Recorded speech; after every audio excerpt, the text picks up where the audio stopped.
یہ مسند احمد ابن حنبل میں بھی ہے، ترمذی میں بھی ہے۔ قال قال رسول اللہ صلی اللہ علیہ وسلم انی آمرکم بخمس اللہ امرنی بہن۔ یہ ایک روایت میں اضافی الفاظ ہیں، اللہ امرنی بہن، دوسری میں نہیں ہے۔ انی آمرکم بخمس کے بعد شروع ہو جاتی ہے بالجماعت والسمع والطاعت والہجرت والجہاد فی سبیل اللہ۔ مسلمانوں میں تمہیں 5 باتوں کا حکم دے رہا ہوں، اور یہ حکم اللہ نے مجھے دیا ہے، حالانکہ آپ کو بھی حکم دینے کا اختیار ہے، لیکن آپ نے تاکید کے لیے کہا، میں اپنی طرف سے نہیں کہہ رہا، میں پہنچا رہا ہوں۔ انی آمرکم بخمس اللہ امرنی بہن بالجماعت والسمع والطاعت والہجرت والجہاد فی سبیل اللہ۔ ذرا دیانتداری کے ساتھ ہاتھ اٹھائیں ان مجمع میں سے وہ لوگ جنہوں نے پہلے کبھی یہ حدیث سنی ہے۔ ایک تو ادھر میں نے ہاتھ دیکھا ہے، اس کا چرچا ہی نہیں ہمارے ہاں۔ کیوں؟ یہ اس لیول سے متعلق ہے جس لیول پہ ہم سوچتے ہی نہیں۔ اقامت دین کی جدوجہد، نظام کو بدلنے کی جدوجہد، یہ ہمارے ذہن سے خارج، ہمارے تصور دین سے خارج۔ دیکھیے وہ جو ہے بنی الاسلام علی خمس، اس میں امر نہیں ہے، یہ خبر ہے صرف۔ اسلام کی بنیاد 5 چیزوں پر قائم ہے: شہادت اللہ الہ الا اللہ وان محمد رسول اللہ، واقام الصلاۃ وایتاء الزکوٰۃ وصوم رمضان وحج البیت من استطاع الیہ سبیلا۔ یہ حدیث کس کو نہیں معلوم؟ متن یاد نہ ہو یہ بات دوسری ہے، کس کو نہیں معلوم 5 ارکان اسلام حضور نے بتائے ہیں؟ حالانکہ وہاں یہ ہے میں تمہیں حکم دے رہا ہوں، اور چرچا ہی نہیں ہے ہمارے یہاں۔ جس گاؤں جانا نہیں اس کا راستہ کیا پوچھنا، جو کام ہم نے کرنا ہی نہیں، اس کے جو لوازم ہیں ان کے تذکرے کی کیا ضرورت ہے؟ یہ ہے ہمارا اس وقت کا عام مسلمانوں کا تصور۔ زیادہ سے زیادہ یہ کہ دین کو پھیلاؤ، یا تو یہ کہ اپنی ذاتی نیکی کا تصور ہے، اور یا پھر اس سے اوپر صرف یہ دعوت و تبلیغ۔ اس سے اوپر کی تیسری منزل جسے اقامت دین کہا جائے، جو خصوصی الفاظ حضور کے لیے 3 مرتبہ قرآن میں آئے، هو الذی ارسل رسولہ بالہدی ودین الحق لیظہرہ علی الدین کلہ۔ کسی اور نبی کے لیے 1 دفعہ بھی نہیں آئے، حضور کے لیے 3 دفعہ آئے۔ سورہ توبہ، سورہ فتح، سورہ صف۔ یہ چونکہ چیز ہمارے ذہنوں سے نکل گئی ہے، لہذا اس کے جو متعلقات ہیں اس کی طرف بھی توجہ نہیں ہے۔ سیدھی سی بات ہے، منطقی بات ہے۔ جس گاؤں جانا نہیں اس کا راستہ کا کو پوچھنا۔ یہ 5 چیزیں ہیں لازم۔ جماعت کی شکل میں رہو، یہ بھی فرمایا علیکم بالجماع، یہ حضور کی حدیث ہے، علیکم بالجماع، لازم جماعت کی شکل میں رہو۔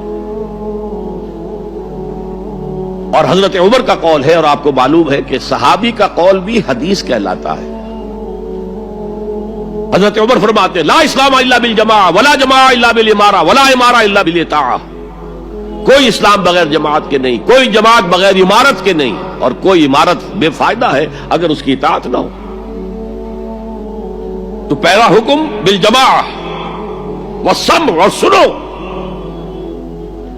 سننے کے لیے وابستہ رہنا ہوگا، وابستہ رہ شجر سے امید بہار رکھ۔ اب یہ نہیں ہو سکتا تھا کہ حضور پر کوئی بات آئی ہے تو آپ خود ہر ایک کے گھر جا جا کے اس کو پہنچائیں۔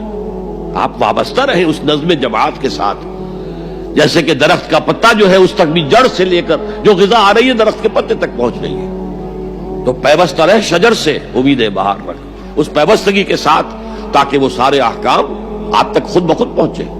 والطاعہ، اور اطاعت۔ 3 چیزیں ہو گئی، بالجماعت والسمع والطاعت والہجرت والجہاد فی سبیل اللہ۔ اور میں اس کی حقیقت پہلے بھی بیان کر چکا ہوں۔ ہجرت، اس کی بنیاد کیا ہے؟ حضور سے پوچھا گیا ای الہجرت افضل یا رسول اللہ، اے اللہ کے رسول سب سے اعلیٰ اور سب سے افضل ہجرت کون سی ہے؟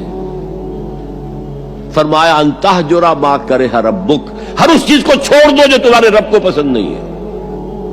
آج اپنے گریبان میں جھانکیے، جو چیز زندگی میں غلط ہے شریعت کی روح سے، طے کیجئے کہ اب نہیں ہوگی، اب ختم کر دوں گا، ہجرت شروع ہو گئی آپ کی۔ ان تہجر ما کرہ ربک، ہر اس چیز کو ترک کر دو، چھوڑ دو جو تمہارے رب کو پسند نہیں۔ اور آخری ہجرت تو آئے گی وہ اقامت دین کے آخری مرحلے میں، جب اقدام ہوگا، جب نظام کو چیلنج کیا جائے گا، پھر جو ہجرت ہوگی وہ فرض ہجرت ہوتی ہے۔ مدینے کی ہجرت فرض تھی، ہجرت حبشہ فرض نہیں تھی۔ وہ تو جن لوگوں کی ہمت جواب دے رہی تھی اور جو پرسیکیوشن ہو رہی تھی اور جو تشدد ہو رہا تھا اس کو برداشت نہیں کر پا رہے تھے، انہیں اجازت دے دی گئی کہ ٹھیک ہے چلے جاؤ، حبشہ کی طرف ہجرت کر جاؤ۔ مدینے کی ہجرت فرض تھی۔ اگر کوئی ہجرت نہیں کر رہا، ما لکم من ولایتہم من شیء حتی یہاجروا، تو اے مسلمانوں تمہارا ان سے کوئی تعلق نہیں ہے جب تک کہ وہ ہجرت نہ کریں۔ بلکہ سورہ نساء میں اس کو بھی ایک طرح کا نفاق قرار دیا گیا۔ تو وہ ہجرت بڑی ہجرت ہے، گھر بار چھوڑ کر، اور مکے والے جو گئے تھے چھوڑ کر، وہ قریش کے بھیڑیوں کے رحم و کرم پر چھوڑ کر گئے تھے اپنے گھر والوں کو، اور ان کا سارا گھر کا سامان لوٹا گیا تھا، اور اس سارے سامان سے وہ کیپٹل فراہم کیا گیا تھا جس کو لے کر ابو سفیان کا قافلہ گیا تھا شام کی طرف، جس کا حضور نے پیچھا کیا تھا لیکن وہ نکل گیا تھا۔